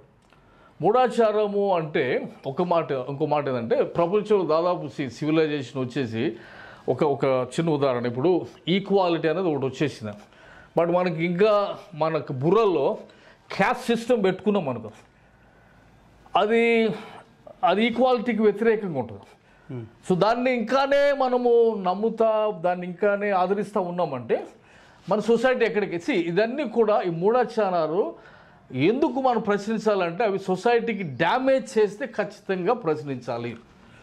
ఈక్వాలిటీ అనేది మంచిదా, డిస్క్రిమినేటరీ సొసైటీ మంచిదా, చాలా వీటన్నిటిని క్వశ్చనించే యువతరం రావాలి అంటున్నాను నేనైతే. సంథింగ్ మనం తాతల తండ్రుల దగ్గర నుండి నమ్ముకుంటూ వచ్చినాం కాబట్టి దీన్ని మనం కూడా ఎత్తుకొని ముందుకెళ్ళాలి, దేశం ఏమైపోయినా పర్వాలేదు అని అంటామా, లేకపోతే మన తరంలోనా ఇది మారాలి అంటామా అనేటువంటి ధైర్యం ఎవరు చేస్తారు, క్వశ్చన్ ఎవరు చేస్తారు? ఆ ధైర్యం ఇప్పుడు పునర్జన్మలు ఉన్నాయి అని చెప్పి మనం భారతదేశంలో నమ్ముతాము. ఆ పునర్జన్మల విషయంకి వస్తే అది మనం ఫస్ట్ ఏమన్నా అది మన సొసైటీకి ఉపయోగమా? నేను అనేది ఏమంటే ఆ కాన్సెప్ట్ ఏదైతే ఉందో అది సైంటిఫిక్ అనాలిసిస్ చేసి దాని సైంటిఫిక్ బేసిస్ ఉందా, ఫస్ట్ ఆ బిలీవ్ సిస్టమ్ ఏదైతే ఉందో అది మన సొసైటీకి మేలు చేస్తుందా, కీడు చేస్తుందా? వెరీ గుడ్ అండి, మాట్లాడాలి. అక్కడ ఆగుదాం, ఖచ్చితంగా ఆగుదాం. సరే, ఇప్పుడు మీరు అనేది ఏంటి, పునర్జన్మలు అనేది మేలు చేస్తుందా, కీడు చేస్తుందా? వెరీ గుడ్ అండి. సరే, మీరు అన్నట్టు అన్నారు. అసలు బైబిల్ అనేది లెట్ మీ ఫినిష్, వినండి. బైబిల్ ఒక మాటలో చెప్పేస్తాను. పునర్జన్మల గురించి, దేవుడు గురించి మన హిందూజులు ఉన్నది ఏంటంటే సృష్టి మొత్తము దేవుడై ఉన్నాడు అంటారు. సృష్టే దేవుడు అంటారు. ఇది మొత్తం విశ్వం అంతా కూడా దేవుడే. సో సైంటిఫిక్గా చెప్తున్న ఒక ఫ్యాక్ట్ ఏంటంటే సృష్టికి ఒక ప్రారంభం ఉంది, సృష్టికి ఒక అంతం ఉంది. ఏది యూనివర్స్కి అంతం ఉంది. తర్వాత ఈ యూనివర్స్ అనేది మరలా జన్మించడానికి ఛాన్స్ లేదు అని సైన్స్ చెప్తుంది. సో పునర్జన్మ ఎక్కడుంది ఇంకప్పుడు? I'm talking from scientific point of view. దానికి వేరే దగ్గర ఉంటే నాకు ఇస్తున్నాను. ఇప్పుడే మాట్లాడదాం. Ready for correction. మీరు మామూలు న్యూస్ చూస్తారా చూడరా? న్యూసెస్ చూస్తారా? డెఫినెట్గా న్యూస్లో ఒక బాబు పుట్టి అంటే చనిపోయి ఇండిపెండెంట్ ఇన్సిడెంట్స్ చాలా అవుతుంటాయి. అసలు మీరు ఏం మాట్లాడుతున్నారండి? మళ్ళీ ఇన్సిడెంట్లు చాలా ఉంటాయి, చాలా ఉంటాయని మాట్లాడతారు. అక్కడ ఇప్పుడు అసలు ఇజ్రాయెల్ నుంచి ఇక్కడ వరకు తీసుకురావడమే తప్ప నేను మాట్లాడుతుంటే లేదు ప్రపంచం మొత్తానికి తేవడం మీరు మాట్లాడుతున్నారు. అలాంటప్పుడు మరి పలానా చోట ఇక్కడ ఇలా జరిగిందని నేను చెప్తుంటే మీరేమంటారు? అయ్యే అలాంటి ఇన్సిడెంట్స్ చాలా ఉంటాయి అని మాట్లాడుతారు. ఇన్సిడెంట్స్ నేను చెప్తున్నానండి అనిల్ గారు, this is what we don't want. ఎందుకంటే నమ్మకానికి నిజానికి తేల్చాలా. ప్లీజ్ నేను కంప్లీట్ చేస్తాను. ఎందుకంటే మీరు అసలు ఇంత కూడా దానికి సమాధానం సరిగ్గా చెప్పట్లేదు. నాకేంటంటే నాకు కావాల్సిందల్లా మీరు హైందవ్యాన్ని కించపరచడానికి ఈ రోజు ఇక్కడికి రావడం లేదా క్రైస్తవ్యం ఇట్లా ఈరోజు అబాస పాలవుతుంది అండ్ అవమానించబడుతుంది అని చెప్పి ఆ బాధను చెప్పుకోవడానికి ఐరా మీడియాకి వచ్చారు. రెండు విషయాలు చెప్తున్నా. Very highly regarded respected religion are Christianity ప్రపంచంలో ఇంతమంది అనుసరిస్తున్నది మన దేశంలోకి వచ్చినప్పుడు ఇన్సల్ట్ చేయబడతాం అనేది తెలిసి తెలియక జరుగుతుంది అనేది నేను చెప్పడానికి వచ్చిన ఒకటి. తర్వాత రెండవది దేశాన్ని దృష్టిలో పెట్టుకొని ఇప్పుడు వరకు చాలా మూఢాచారాలని ఖండించుకొని రిఫార్మ్ చేసుకుంటూ వచ్చినాం కాబట్టి భారతదేశంలో క్వశ్చన్ చేయటం అనేది హిందూ మతంలోనే ఉంది కాబట్టి నేను చాలామంది పెద్దలు మాట్లాడుతూ విన్నా. నేను క్వశ్చన్ చేయాలి, హిందూ మతంలో ఉన్నదే జ్ఞాన వేట, జ్ఞానం కోసం అన్వేషణ, క్వశ్చన్ చేయాలి అనేది హిందూ మతం ఆహ్వానిస్తుంది కాబట్టి నా దేశానికి ఈ కాన్సెప్ట్స్ మేలు చేస్తున్నాయా కీడు చేస్తున్నాయా? సో నేను మనిషిని కేంద్రంగా చేసుకొని మాట్లాడుతున్నా. మన ఎకానమీని ఇతర దేశాల ఎకానమీని చూసుకొని డెవలప్మెంట్లు చూసుకొని హంగర్ ఇండెక్స్ చూసుకొని భారతదేశం ఇక్కడ ఎందుకు ఉంది అనేది ఒక రెస్పాన్సిబుల్ సిటిజన్గా క్రిస్టియానిటీ హిందూ మతం ప్రశ్నించేటువంటి తత్వం ఇస్తుంది అని ఉంది కాబట్టి నేను క్వశ్చన్ చేయడానికి బరాబర్ ఉన్నాను. భారతదేశానికి హిందూ మతం ప్రయోజనమా అని అడుగుతున్నా నేను. డైరెక్ట్ క్వశ్చన్, భారతదేశానికి హిందూ మతం ఎట్లా ప్రయోజనం?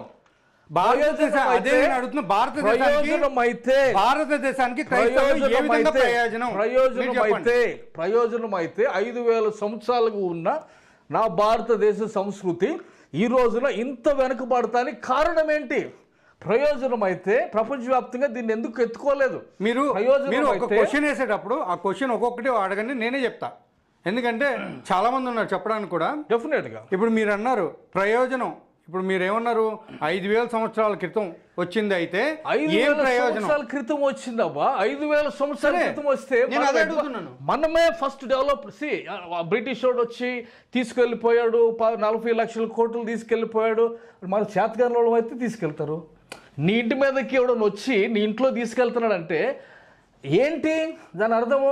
అంటే ఇప్పుడు మీరు మన దేశానికి వేరే వాళ్ళు వచ్చి దండెత్తి ఫ్యాక్ట్లు సత్యాలు మనం ఎవరు మరుగుపరచలేము. హిస్టరీ కానీ మన దేశం బ్రిటిష్ వాడు రాకముందు అసలు ఎంత డివైడెడ్, ఎంత చిన్న చిన్న కింగ్డమ్స్గా ఉంది.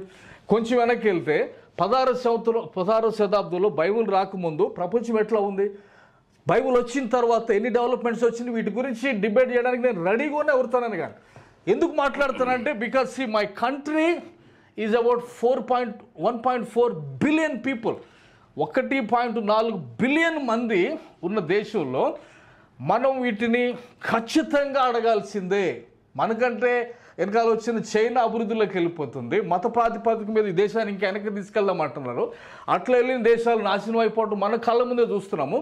ప్రశ్నించవచ్చు అన్న హిందుత్వము, హిందూ సోదరులు యవనస్తులు ఎందుకు ప్రశ్న చేయట్లేదు? ఈ కాన్సెప్ట్స్ దేశానికి ఉపయోగమా అని ఎందుకు అడగట్లేదు? క్వశ్చన్ ఎందుకు అడగట్లేదు? Very good. ఇప్పుడు హిందూ అనేసి అంటున్నారు కదా, అదే మీ క్రిస్టియానిటీలోనే అసలు క్రైస్తవ్యంలో క్రిస్టియన్ అంటే ఎలా ఉండాలి అని చెప్పి ఒక 3 క్రిస్టియన్ అబ్బాయిలు చెప్పిన విధానం చూపిస్తాను. అది చూసైనా సరే క్రైస్తవ్యాన్ని అడ్డుపెట్టుకుని హిందుత్వాన్ని ఎవరైతే దూషిస్తున్నారో వాళ్ళకి బుద్ధన వస్తుందనే ఉద్దేశంతో ఇది నేను చూపిస్తున్నా. చూడండి, వినండి. నేను ఇది రీల్ కూడా నేను పెడతా కావాలంటే. మీరు ఇన్ని మాటలు మాట్లాడుతున్నారు, అసలు లేదు లేదు కరెక్ట్ వే కాదు. ఒక్క నిమిషం ఉండండి, వినండి వినండి ఒక్క నిమిషం.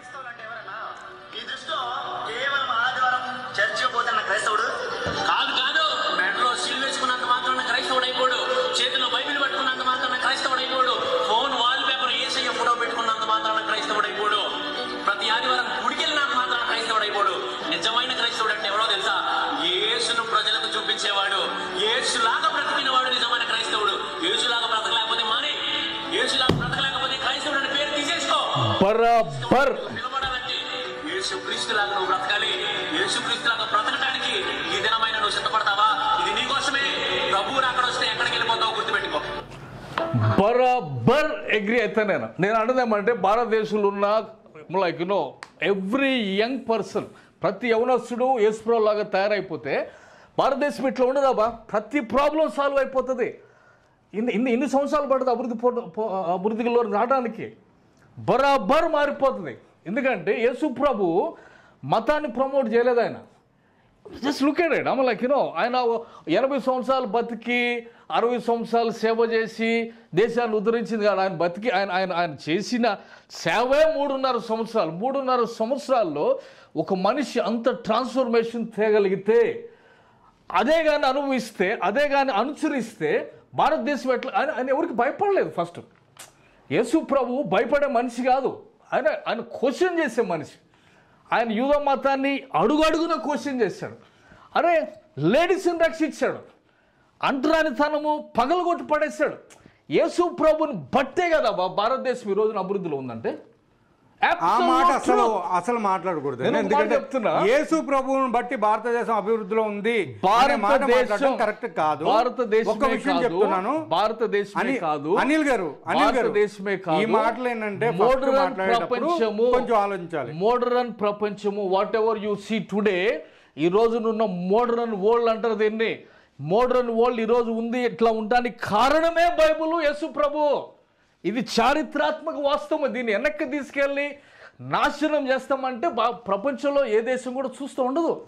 ఎందుకంటే మనం చేయాల్సింది, నేను ఇక్కడ మాట్లాడుతున్నామంటే హైందవ సోదరులు కూడా క్వశ్చన్ చేయొచ్చు అన్నప్పుడు రూట్కి వెళ్ళగలిగే ధైర్యం ఉందా? యేసు ప్రభు లాగా క్వశ్చన్ చేయగలిగే దమ్ము ఉందా? ఇంత క్లియర్ గా నేను రీల్ చూపించాను. అదే కదా, లేదు ఇంత క్లియర్ గా ఆయన చూపించారు అంటే వాళ్ళందరూ కూడా చెప్పడం మొదలు పెట్టారు. ఇంత చెప్పినా ఇంత చేసినా ఆయన చివరికి మళ్ళీ అదే చేస్తున్నాడు. యేసు ప్రభు లాగా ఉండాలి. యేసు ప్రభు లాగా ఉండాలి. యేసు ప్రభు అంటే ఏమంటారు, గొర్రె పిల్ల పెట్టుకొని బొమ్మ పెట్టుకొని ఉండేది కాదు. యేసు ప్రభు అంటే తోలు తీసేవారం, చండ్రకోలు తీసుకొని దేవాలయంలోకి వెళ్ళి ఏమంటారు బిజినెస్ చేస్తున్న వాళ్ళని వెళ్ళగొట్టాడు. మరి ఇప్పుడు చర్చలు పెట్టుకుని మరి మీరు చేసేదేంటి? వెళ్ళాలి. మీరు చర్చలు పెట్టుకుని మీరు చేసేదేంటి? దశం భాగాలు చొప్పున కచ్చిఫ్లు అమ్ముకుంటూ ఆయిల్ అమ్ముకుంటూ అది వ్యాపారం కదా. వ్యాపారం చేస్తే చూరుకుంటారా? ఖచ్చితంగా ఖండించాలి. ఖచ్చితంగా ఏమంటారు బిజినెస్ అయితే మాత్రం స్క్రిప్చరల్ పాయింట్ లోకి వెళ్తే బైబుల్ చెప్తుంది నూనె రాసి ప్రార్థన చేయమని చెప్పింది. సో మనం అంత డీటెయిల్స్ లోకి వెళ్ళి వర్సెస్ ఉన్నాయి అక్కడ. ఉన్నాయని చెప్పి అమ్ముకోవడం మొదలు పెడతారా అంటున్నా. మీరు బిజినెస్ చేయడం, ప్రేయర్ ఆయిల్ అంటే ఫ్రీగా ఇవ్వండి, లేదా దశం భాగాల నుంచి వచ్చిన ఆ డబ్బుతో అవి కొన్ని. ఒక్క నిమిషం ఉండండి, మీరు మళ్ళీ మధ్యలో మాట్లాడు. అనిల్ గారు ఫస్ట్ కంప్లీట్ చేయడం ఇది ఏంటంటే నాకు అస్సలు నచ్చలేదు మీరు చెప్పింది. ఎందుకంటే మీరే అన్నారు, మీ నోటితోటి మీరే అన్నారు, యేసు ప్రభు చెన్నకోలు పట్టుకుని టెంపుల్లో బిజినెస్ చేస్తున్న వాళ్ళని చితకొట్టేశాడని చెప్పారు.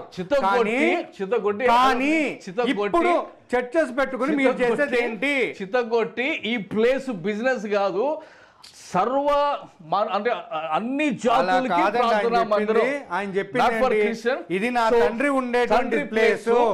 బిజినెస్ చేయటం, దీనిలో బిజినెస్ చేయడం అనేది తప్పు అని చెప్పి ఆయన చెప్పాడు. అంతేగాని మీరు అట్లా చేయడం కరెక్ట్ కాదు. మీరు అసలు తప్పుతో పట్టిస్తున్నారు.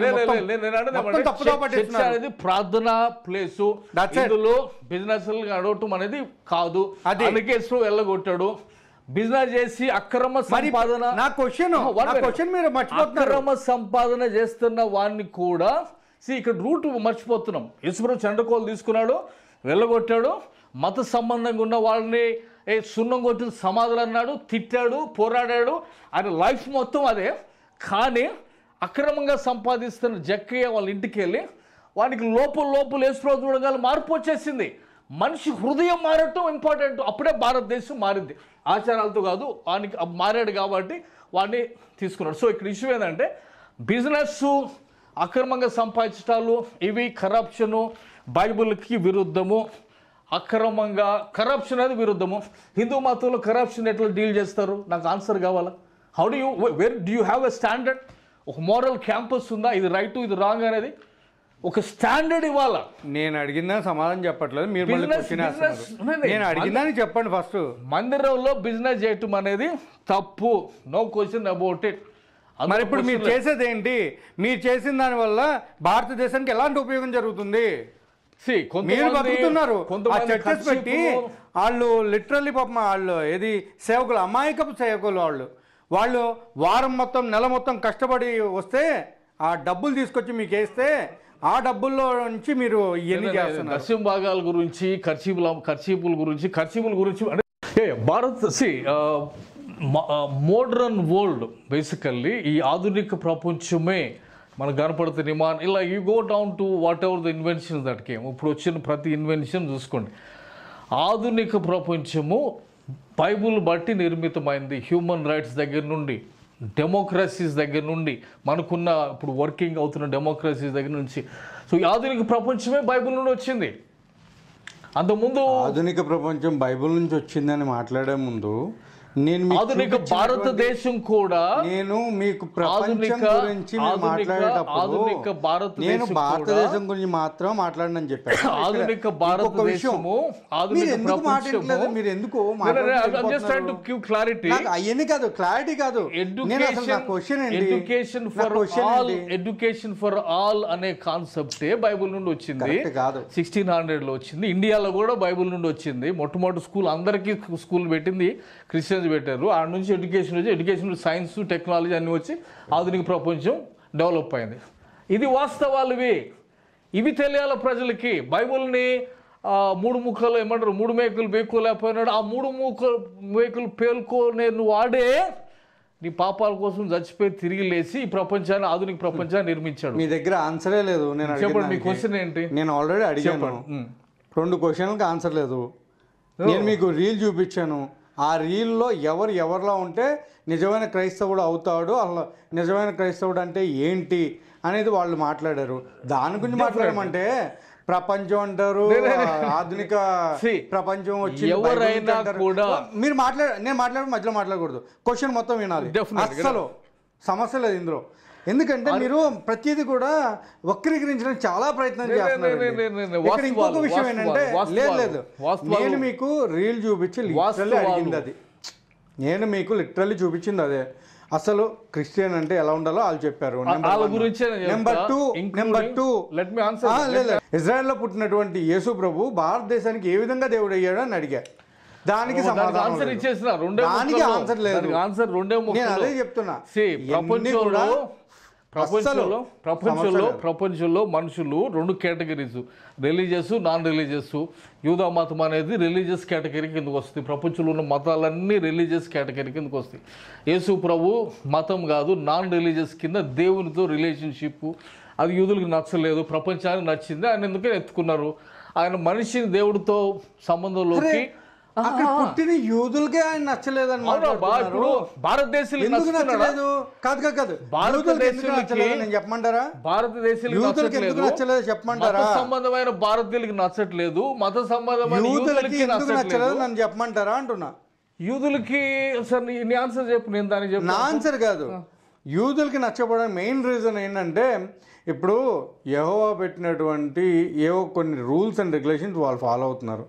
లేదు అవి తప్పు, నన్ను ఫాలో అవ్వండి, నేనే రాజుని, నేనే మంత్రిని అన్నట్టు ఆయన రావడం జరిగిందని మాట్లాడారు. ప్లస్ దానికి తోడు ఇంకా ఏమని చెప్తారంటే చాలామంది, అక్కడ ఉన్నటువంటి కట్టుబాట్లని ఆయన టోటల్గా ప్రక్షాళన చేసి ఆయన యొక్క కట్టుబాట్లను పెట్టడానికి ప్రయత్నించారు కాబట్టే ఈ ప్రాబ్లమ్స్ వచ్చినాయి అని మాట్లాడారు. డెఫినెట్గా ఆయన ఆచారాలని, సాంప్రదాయాలు ఒక్క మాటలో చెప్పాలంటే యేసుప్రభు చనిపోయినప్పుడు ఒకటే మాటలో యేసుప్రభు చనిపోయినప్పుడు టెంపుల్ ఉంటుంది. ఆ టెంపుల్ మధ్యలో ఒక తెర ఉంటుంది. ఆ తెర చినిగిపోద్ది. యేసుప్రభు శిలువలో చచ్చిపోయినప్పుడు ఆ తెర చినిగిపోద్ది. దాని మీనింగ్ ఏంటంటే దేవుడు మనిషితో ఒకటైపోయినాడు. దేవుడిని పూజలు చేసుకుంటా యూదా మతం చినిగిపోయింది. గాడ్ బికేమ్ మనిషికి దేవునికి మధ్యలో తెర చినిగిపోయింది. సింపుల్ అండి. ఇక్కడ మతాలు అనేవి ఒకటి ఉన్నాయి. మతాల కింద చాలామంది ఉన్నారు. యూదులు కూడా మతంలో ఉన్నారు. యేసు ప్రభు మతాలని ఛేదించి మతాలని పగలగొట్టి ఆయన తండ్రికి మార్గం నిర్మించాడు. ఆయనే మార్గమైనాడు. సో ఇది నచ్చిన వాళ్ళు ఆయన వెంబడిస్తున్నారు. మతంలో ఉన్న వాళ్ళు ఫైట్ చేస్తున్నారు. ఫైట్ చేసి ఇప్పుడు సౌలు అనేట ఆయన ఫైట్ చేసి చివరికి ఆయన కూడా యేసు ప్రభు మార్గంలోకి వచ్చేసాడు. సో మతం అనేది ఆచారాలు కట్టడలు సొంత ఎఫర్ట్స్తో మేము చేస్తాము అంటది. యేసు ప్రభు అందంటే అవన్నీ కాదు. దేవుణ్ణి నువ్వు చేరుకోవాలంటే దేవుడే నీ కోసం వచ్చాడు. నువ్వు విశ్వాసం ఫెయిత్ ఉంటే చాలు, నువ్వు దేవునితో కనెక్ట్ అవుతావు అనేసి యేసుప్రభు తెచ్చాడు. సో యేసుప్రభు చెప్పింది నచ్చింది కాబట్టి ఇంతమంది యేసుప్రభుని వెంబడిస్తూ ఉన్నారన్నమాట. యూదులకి నచ్చట్లేదు. ఆయన ఎక్కడో పుట్టాడంటే ఆయన ఎక్కడో పుట్టినా కానీ ప్రపంచం అంతట్లో ఉన్నాడు కదా. ఒక్క నిమిషం.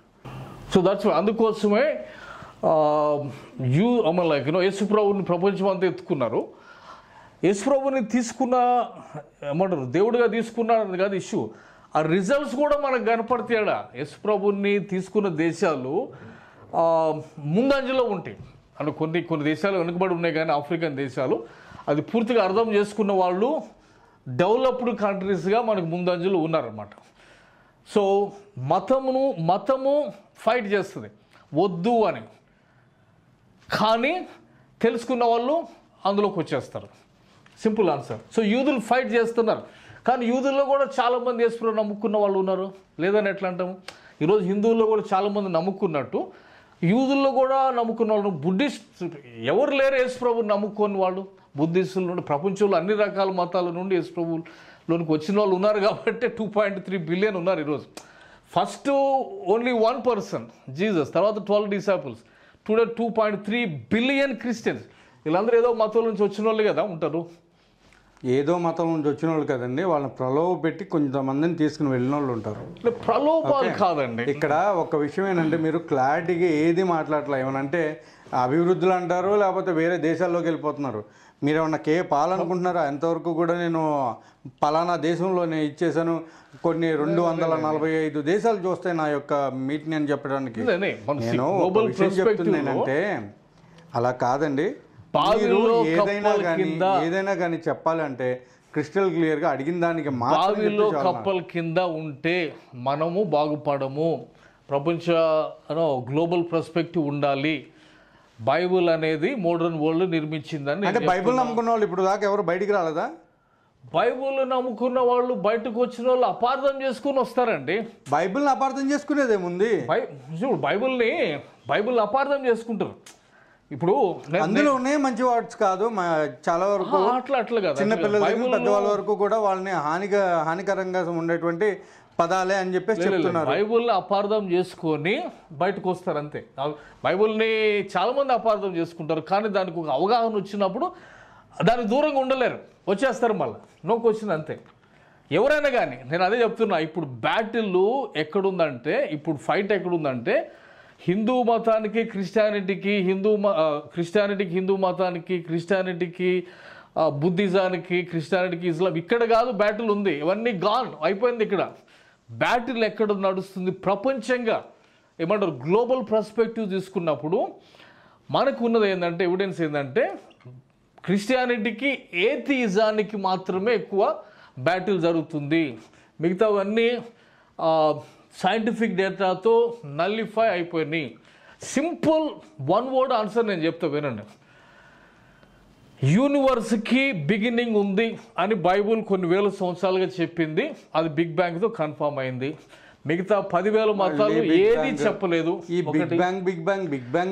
రెండోది, వన్ మోర్ థింగ్, రెండోది క్రియేషన్ జీనియాలజీ అంటారు. క్రియేషన్ అంటే విశ్వం యొక్క ఏమంటారు క్రమము, ఫస్ట్ ఏది తర్వాత ఏది అనే క్రమంలో చూసుకుంటే కూడా బైబుల్ గెట్స్ 10 to 10 మార్క్స్ అనమాట. ఫస్ట్ ఏమి తయారైంది, తర్వాత ఏమనే దగ్గర బైబుల్కు ఒక్కదానికే 10కి 10 మార్కులు సైంటిఫిక్గా ఇవ్వబడతాం ఉంటుంది. You can Google it, get the information, it is all available there. మిగతా ఏ మతాలకి ఏ గ్రంథాలకి ఇవ్వబడలేదు, మిగతా అన్ని నల్లిఫై అయిపోయినాయి.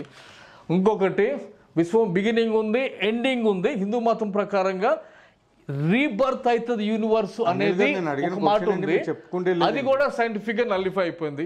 ఇప్పుడు ఈ నల్లిఫైలు ఏంటో నాకు అర్థం కావట్లేదు. నేను అడిగిన క్వశ్చన్ ఏంటి, మీరు చెప్పిన సమాధానాలు ఏంటి చెప్పండి. మీరు అడిగింది అదే. బైబిల్ నమ్ముకున్న వాళ్ళు ఎవరు కూడా బయటకు వచ్చిన వాళ్ళు లేరా?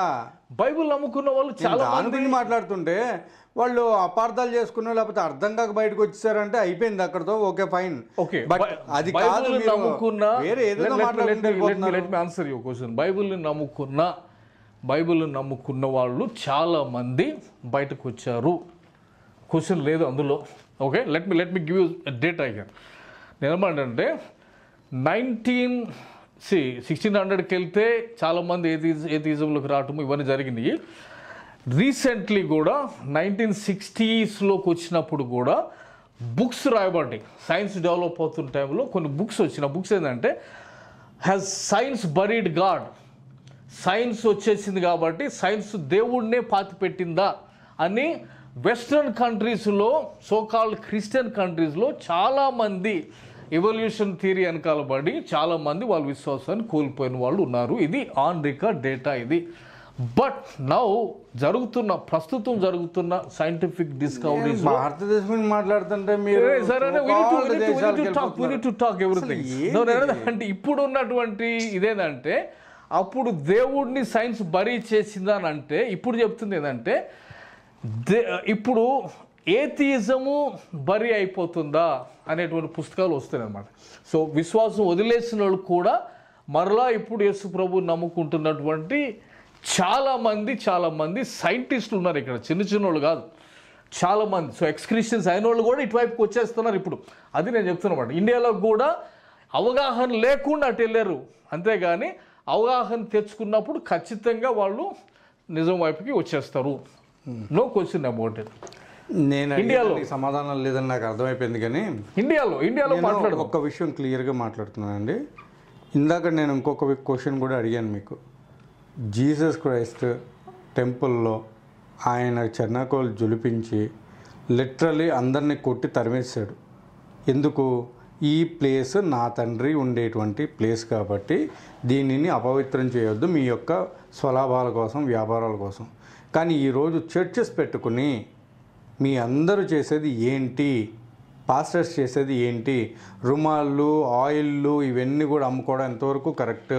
నేను స్వస్థత చేస్తానని చెప్పి సభలు పెట్టి డబ్బులు దండుకోవడం ఏంటి? పెద్ద పెద్ద ఆడిటోరియంలు బుక్ చేసేసుకుని అందులో స్వస్థతలు చెప్తానని చెప్పి నీ పేరు నాకు దేవుడు చెప్పాడు, నీ పేరు ఇదే అని చెప్పేసి అడగాలి.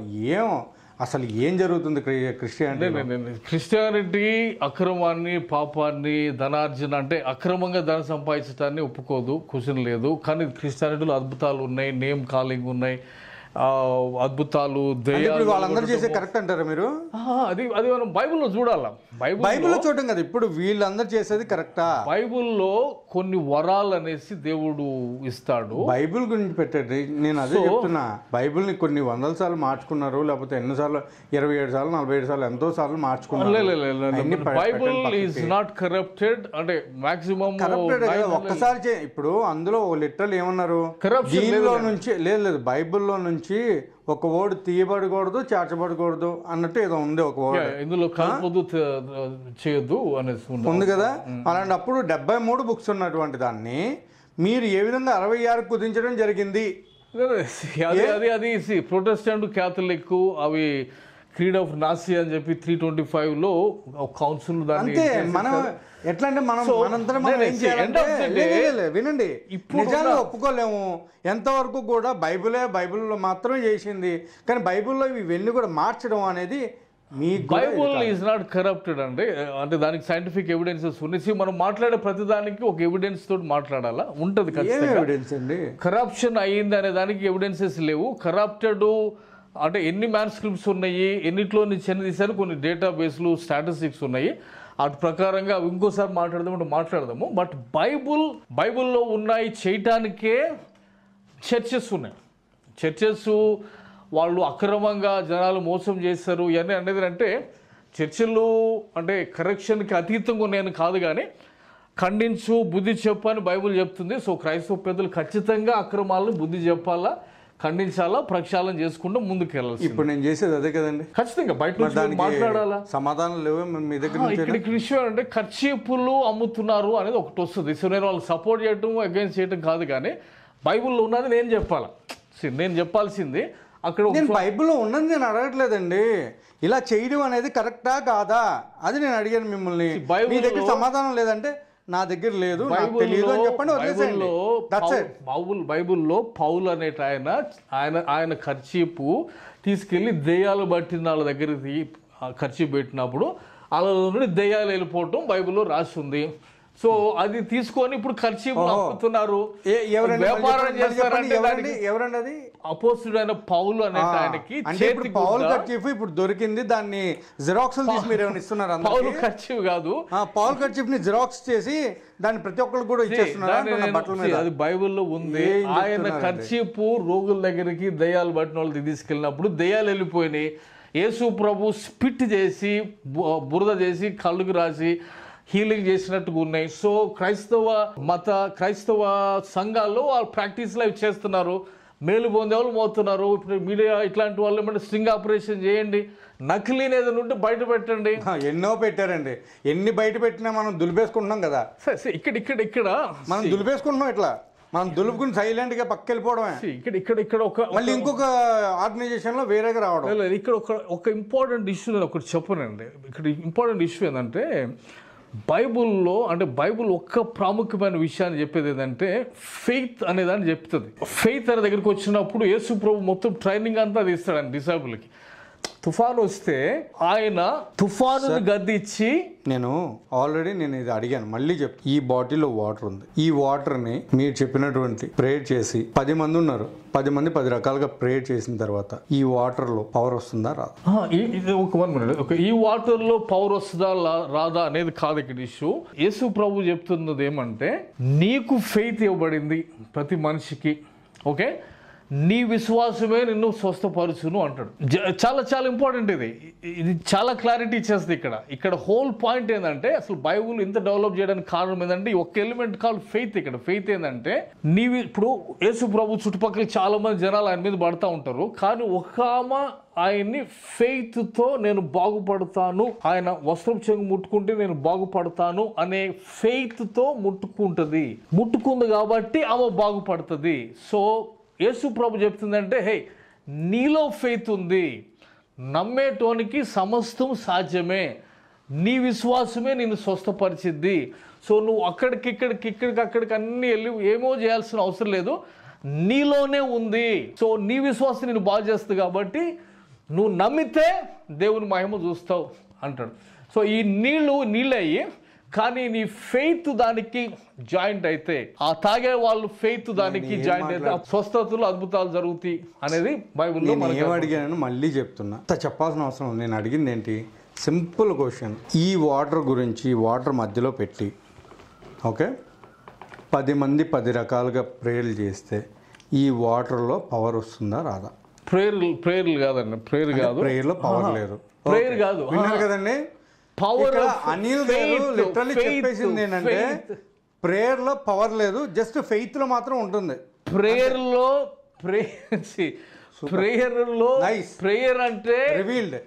ప్రేయర్ అంటే దేవునితో మాట్లాడతాము, బట్ ఇంపార్టెంట్ థింగ్ ఏంటంటే ఫెయిత్ కావాలి. అక్కడ ఫెయిత్ను బట్టి అద్భుతాలు జరుగుతాయి. ఆ ఫెయిత్ నీకు క్రీస్తులో ఉండాలి, అప్పుడు నీకు అద్భుతాలు జరుగుతాయి అనేది. ఏ అద్భుతం జరగాలన్నా కానీ ప్రేయర్ ఈజ్ ఇంపార్టెంట్ అని అంటారు కదండి. అలాంటి ప్రేయరే మీరు పనికిరాదని చెప్పేస్తున్నారు. ఇక్కడ ప్రేయర్ అనేది కాదు, ఇక్కడ పనికిరాదని కాదు. ఇక్కడ ప్రేయర్ నిన్ను నెక్స్ట్ లెవెల్కి తీసుకెళ్ళాలి, అది ఫెయిత్ బేస్డ్ ఉండాలి, అప్పుడే నీకు దేవుని నుండి అద్భుతాలు జరుగుతాయి. అది so my dear viewers, prayer అంటే దేవునితో మాట్లాడుతామండి. మీరు అర్థం చేసుకోవాల్సింది ఇక్కడ ఒకటే ఏంటంటే ప్రేయర్ దేవుడితో మాట్లాడడం, దట్స్ ఇట్. ఏం లేదు. కానీ అక్కడ ఫెయిత్ ఉన్నా లేకపోయినా సంబంధం లేదు. ప్రేయర్ అనేది నథింగ్, ఏంటంటే జస్ట్ దేవుడితో మాట్లాడడమే. కానీ దేవుడితో మాట్లాడిన తర్వాత ఆ వాటర్లో మాత్రం పవర్ రాదు. కానీ ఒకవేళ ఫెయిత్ ఉంటే మాత్రం ఫెయిత్కి వచ్చేస్తుంది అన్నమాట. ఏం చెప్తున్నారండి? యేసు ప్రభు రాత్రంతా ప్రార్థన చేశాడు అని ఉంటుంది బైబిల్లో. బయటకు వచ్చిన తర్వాత తుఫాన్ ఒకటి ఆయన ఉన్న పడవ మీదకి తుఫాన్ వస్తున్నప్పుడు ఆయన తుఫానుని ఆజ్ఞాపించి శిష్యులకి వెళ్ళి తిరిగి ప్రేయర్ ఎందుకు చేస్తలేదు మీరు అనలా, మీ ఫెయిత్ ఏది అంటాడు. అంటే మీకు ఫెయిత్ ఉంటే తుఫాన్ కూడా ఆగిద్దిరా, ఫెయిత్ కావాలి అనేది యేసుప్రభు నేర్పిస్తున్నమాట. సో ప్రేయర్ కదా, ప్రేయర్కి ప్లేస్ ఉంది, బట్ యాక్షన్ అంటారు ఫెయిత్ అంటే. ఫెయిత్కి సో మనం ఇక్కడ గమనించాల్సింది ఏంటంటే ఫెయిత్ అండ్ యాక్షన్. ఫెయిత్ అనేది ఉన్నప్పుడే తుఫాన్ లాగిపోతాయి. ఈ మధ్య మరి క్రిస్టియానిటీలో ఆ ఫెయిత్ అనేది కనిపించట్లేదు కదా. సో ఇక్కడ కావాల్సింది అది. ఇక్కడ ఏమంటే ఎదుటోళ్ళని దూషించటము, వాళ్ళని పగబెట్టుకోవటము, ఇవి కాకుండా ఫెయిత్. నేను మాట్లాడేది ఇప్పుడు నేను అడిగిన క్వశ్చన్ ఎవరి కోసం అంటే అండి, కొంతమంది ఏవైతే కొన్ని పనులు చేస్తున్నారో డబ్బుల కోసం నెంబర్లు పెట్టేసి చేస్తున్నారో వాళ్ళ గురించే నేను మాట్లాడుతున్నాను. ఇక్కడ ఇంకొకటి ఏంటంటే నేను మాట్లాడాల్సింది, మన అనిల్ గారు ఇప్పుడు దాకా ఏదో చెప్తున్నారు కానీ నేనైతే దేనికి ఏకీభవించట్లేదు. ఇక్కడ ఏంటంటే ఆయనకి క్లియర్గా అర్థమైందా అర్థం కాలేదా అనేది కూడా క్వశ్చన్ మార్క్ నాకు. అందుకే నేనే డైరెక్ట్గా చెప్పేస్తున్నాను. సో నేను అడిగేది ఏంటంటే ఆ కొంతమంది గురించి. కానీ కొంతమంది నిజంగా ఒక ఫెయిత్ తోటి నమ్మకంతో ఉండేటువంటి వాళ్ళ గురించి నేను మాట్లాడట్లా. ఎందుకంటే వాళ్ళు చాలా చాలా అమాయకపు సేవకులు ఉన్నారు. వాళ్ళ గురించి నేను మాట్లాడట్లా.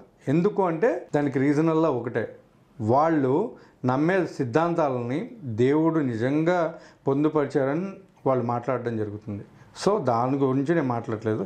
కొంతమంది దాన్ని అంటే ఎవరైనా ఇప్పుడు చనిపోయారండి, ఇప్పుడు ఫెయిత్ గురించి మాట్లాడారు కదా, ఇప్పుడు అనిల్ గారు నడుతూ చూడండి. ఇప్పుడు మీరు ఫెయిత్ అంటున్నారు కదండి, మరి ఆ ఫెయిత్ పెట్టుకుని దేవుడే న్యాయం జరిపిస్తాడు అని చెప్పేసి ఎందుకు ఆగకుండా ఎంతవరకు హిందువుల్ని ఆల్నీల్ని టార్గెట్ చేసి మొన్న ప్రవీణ్ పడాల యాక్సిడెంట్ని హత్యగా నిరూపించడం ప్రారంభం చేశాడు. ఇప్పుడు అక్కడ ఫెయిత్ ఉంది, ఎవిడెన్స్ ఉంది, రీజన్, లాజిక్ ఇవన్నీ ఉండాలా, ఏది వదిలిపెట్టేది కాదు. ఇక్కడ కొంతమంది బ్లైండ్ ఫెయిత్లు వెళ్తుంటారు, రీజన్ వదిలేస్తారు. రీజన్ లాజిక్ వదిలేస్తే ఆడ కెమెరాలు కనపడుతుంటే కూడా అది ఏమంటారు హత్య అని చెప్పి ఆ టైంలో నేను యాక్సిడెంట్ అని చెప్పి నేను మాట్లాడినాను. చాలామంది ట్రోల్ చేయటం అయింది. సో ఇక్కడ ఇష్యూ ఏమంటే ఒక ఎవిడెన్స్ మనకు కనపడుతున్నప్పుడు దాన్ని ఒక అబద్ధానికి సృష్టించాలనుకోవడం తప్పు. కానీ కాన్స్టిట్యూషనల్గా మనకి ఉన్న హక్కుల్ని చట్టాలని వాడుకోవటం కరెక్ట్. నీకు అనుమానం ఉంది, సో చట్టం ఎంతవరకు నేను తీసుకెళ్తుంది అంతవరకు వెళ్ళి ఫైట్ చేయమని నేను ఫస్ట్ రోజు చెప్తాను. మీరు కేపాల్ గారు కదా, మీరు మొన్న ఆయన ఏదో పిల్ల ఏదో వేసారు కదా, వేసినప్పుడు జడ్జి ఆయన ఏం చెప్పారంటే 5 లక్షలు కట్టండి, కేసుని టేకప్ చేస్తాం.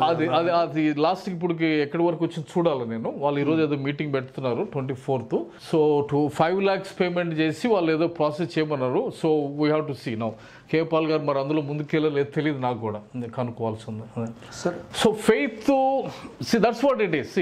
వెన్ యూ లుకింగ్ ఎట్ ఒకసారి లైక్ దిస్ డెవలప్డ్ కంట్రీస్ చూసుకుంటే మనం వాళ్ళ స్కై స్క్రేపర్స్ ఇవన్నీ చూసుకుంటే మనకు కనపడేది ఏమంటే ఫెయిత్ కనపడుతుంది. 100 floors వెళ్తున్నారు వాళ్ళు. That is what build those countries. బైబుల్లో ఇచ్చినటువంటి ఆ జూడో క్రిస్టియన్ ఫెయిత్ అంటారు దాన్ని. ఆ ఫెయిత్ను బట్టే యేసు ప్రభు చెప్పిన టీచింగ్స్ని బట్టే నమ్మితే నమ్మువానికి సమస్తం సాధ్యమే అన్నాడు. కాబట్టే ఇక్కడ ఒక చిన్న కాంట్రాస్ట్ ఏంటంటే మన దేశంలో నేను అంటుంది ఏమంటే మన దేశంలో సృష్టి మొత్తం దేవుడే, నీళ్లు, నదులు, చెట్లు అన్నీ దేవుడే, దేవునిలో భాగమే అనుకుని గోదావరి నదిని మనం దేవతగా చూసుకుంటా ఉన్నప్పుడు పంటలు నాశనం చేస్తూ ఉంటే ఆర్థర్ కాటన్ అనేటువంటి ఒక దొర వచ్చి, అరే ఇది నది పంటలు నాశనం చేస్తుంది, మనుషులకి ఇబ్బంది అవుతుంది, చచ్చిపోతున్నారు, కాబట్టి దీని మీద మనం ఒక డ్యామ్ కట్టొచ్చు అని ఒక డ్యామ్ కట్టాడు. వరల్డ్ వ్యూ అంటారు. వాళ్ళ ఆలోచన విధానము బైబిల్లో నుండి వచ్చింది, మన ఆలోచన విధానము మనం చదువుతున్న శాస్త్రాల నుండి వచ్చింది. సో ఈ ఆలోచన విధానాలు మన దేశ ఉనికిని నిర్ధారణ చేస్తున్నాయి. వాళ్ళకి ఎందుకు అన్ని sky scrapers, technology, innovation, driverless cars, electric cars, economy అట్లా ఉన్నాయంటే వాళ్ళ ఆలోచన విధానం అది. మనం ఎందుకు ఇక్కడ ఉన్నామంటే స్ట్రగ్లింగ్ ఇక్కడ ఇట్లాంటి సిచ్యువేషన్ ఉన్నామంటే మన ఆలోచన విధానం that is coming from our secret books. So ఖచ్చితంగా మాట్లాడాలి ఈ టైంలో, ఆలోచన విధానాన్ని చూడాలా, పరీక్ష చేయాలా, ఎందుకు వాళ్ళు అక్కడ ఉన్నారు, మనం ఇక్కడ ఎందుకు ఉన్నామని.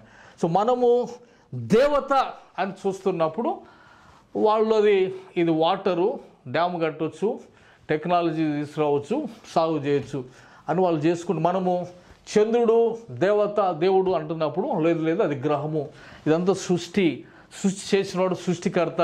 సో సృష్టి వేరు సృష్టికర్త వేరు. సో ఈ కాన్సెప్ట్ వాళ్ళకు ఉంది కాబట్టి వాళ్ళు అభివృద్ధిలోకి ముందుకు, మనము సృష్టే దేవుడు అనుకుంటా ఉన్నాం కాబట్టి మనం ఖచ్చితంగా ఆ కాన్సెప్ట్ బట్టి మనం వెనుకబాటులో ఉండటం జరిగింది. ఇది వాస్తవం, క్వశ్చన్ లేదు ఇందులో. మీరు ఏదో చెప్పుకుంటే చెప్పండి, ఇంకేముంటే చెప్పండి. ఏం అడగాలండి, నేను లిటరల్లీ అడిగింది ఏంటి, ఎక్స్ క్రిస్టియన్స్ వాళ్ళ గురించి కూడా అడిగాను. వాళ్ళ గురించి ఏం మాట్లాడలేకపోయారు మీరు. ఎక్స్ క్రిస్టియన్స్ వాళ్ళు ఇన్ఫర్మేషన్ లేకుండా సైడ్ ట్రాక్ అయినారు అంతే. క్రిస్టియన్స్ ని వెనక్కి తేవడం కోసమే నేను వచ్చిన, అర్థం చేసుకుంటే వాళ్ళు ఉండరు అక్కడ. సూర్యుడు ప్రకాశిస్తున్నట్టుగా క్రిస్టియానిటీ హెస్ బ్రాట్ లైట్ ప్రపంచానికి తీసుకురావడం, వాళ్ళని ఖచ్చితంగా వాళ్ళు అర్థం చేసుకుంటూ ఉండరు అక్కడ. బైబుల్ క్లియర్గా అర్థమైన వాళ్ళు అక్కడ ఉండలేరు. డెఫినెట్గా గర్వోపసి చేయడానికి నేను వచ్చిన పని చేస్తాను. నేను మీతోటి ఎక్స్ క్రిస్టియన్ ప్రవీణ్ గారు చాలా నాకు తెలిసి ప్రస్తుతానికి ఎక్స్ క్రిస్టియన్ ప్రవీణ్ గారికి మీకు ఒక చిన్న డిబేట్ పెడదాం అనుకుంటున్నా, ఏమంటారు? ప్రవీణ్కి నాకు కాదు, నేనే అనుకున్నాను యాక్చువల్గా చేస్తే ఒక డిబేట్ చేద్దామని. ప్రవీణే కాదు అంటే చాలా మంది మనకి ఇక్కడ ఫస్ట్ ప్రవీణ్ గారితో చేయండి, దాని తర్వాత వేరే చేద్దాం. అది క్వశ్చన్ ఏం ఎప్పుడు any time I'm there. Okay, నేను ప్లాన్ చేస్తానండి. సో ఎక్స్ క్రిస్టియన్ ప్రవీణ్ గారిని ఇంకా ఈయన్ని కూర్చోబెట్టి మాట్లాడిస్తాను. No problem, any time. అంటే మొండితనంగా నేను అట్లా కాకుండా లాజికల్గా రీజనబుల్గా మాట్లాడుతున్నాను. దాని గురించి మాట్లాడు ఖచ్చితంగా. అనిల్ గారు, పాకిస్తాన్ పరిస్థితి చూసారా? పాకిస్తాన్ ఏమైంది ఈ రోజు అంటే హిందూ దేశం అయినటువంటి భారతదేశం కూడా అలానే ఇదైపోతుంది అనేసి మాట్లాడుతున్నారు. అది అందరూ జనాలకు ఇన్ఫర్మేషన్ ఇవ్వాలనుకున్నారా లేకపోతే భయ పెట్టాలనుకుంటున్నారా? ముస్లింని కానీ లేకపోతే క్రైస్తవులు కానీ ఎప్పుడు కించపరచలేదు మరీ ఇదిగా. మీరు స్టార్ట్ చేస్తేనే వాళ్ళు అన్నారు.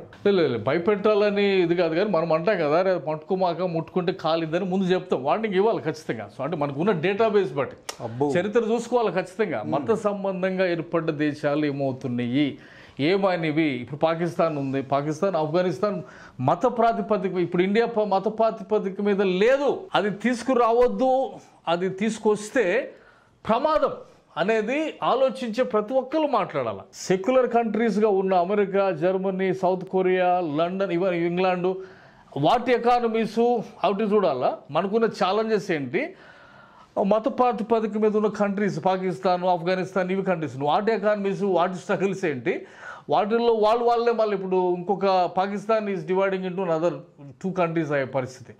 సో మనం ముందుకెళ్ళాలా, మనం వెనక్కి వెళ్ళాలా? మనం ముందుకెళ్ళాలని మన పెద్దోళ్ళు మనకి సెక్యులర్ని పెట్టి తీసుకొచ్చి మనకి ఇచ్చారు కాబట్టి మనం ఇక్కడ ఉన్నాం. సో మనం వెనక్కి వెళ్ళేటువంటి ఆలోచనే అంటే కరెక్ట్ కాదు అనేది అది ఫ్యాక్ట్. అది ఇక్కడ నేను చెప్పేది కాదు, ఇక్కడ డేటాబేస్ ఏమవుతుంది, తెలివి ఉన్న దేశాలు ఎట్లా ఉన్నాయి, తెలివి ఉన్న దేశాలు సెక్యులర్ అని చెప్పేసి వెళ్ళిపోతున్నాయి. దేశానికి మంచిది కాదు అనేది మనకి చారిత్రాత్మకంగా తెలుస్తున్న విషయం అనమాట. నెక్స్ట్ ఇంటర్వ్యూ మీతోటి ఎక్స్ క్రిస్టియన్ ప్రవీణ్ గారితో మీ ఇద్దరిని కూర్చోబెట్టి నేను చేయబోతున్నాను. సో వెరీ సూన్, నాకు తెలిసి మేబీ పడితే పట్టొచ్చు, ఒక వారం 2 వారాలు, ఒక నెల, ఎప్పటికప్పుడు పట్టొచ్చు. సో అప్పుడు మాత్రం మేము పిలుస్తాను, మీరు రండి. దాని తర్వాత చూద్దాం మీరు ఎంతవరకు ఎక్స్ క్రిస్టియన్ ప్రవీణ్ గారిని గర్వాపసి చేయగలరో ఆ రోజు చూద్దాం. మనం ఇవ్వాల్సిన ఆన్సర్లు ఇస్తాం వాళ్ళకి, ఇక అది వాళ్ళ డెసిషన్. అది వాళ్ళు మొండిగా ఉంటే మనం మీరే గర్వాపసి చేయడానికి వచ్చాయని చెప్పి మీరు ఇప్పుడే చెప్పారు, నేను అదే చెప్తున్నాను. ఖచ్చితంగా ఇప్పుడు మీరు చేసినటువంటి కొన్ని అలిగేషన్స్ అయితే నాకు తెలిసి వాళ్ళే వస్తారు, వచ్చి మీతో మాట్లాడతారు direct. No question, I'm available. Okay, thank you so much అండి. Thanks a lot. Thank you so much. I'm looking forward to, I'm waiting for everybody to come. Let's talk. ఎందుకంటే దేశం బాగుపడాలంటే ఖచ్చితంగా మాట్లాడాలి. Okay, thank you so much.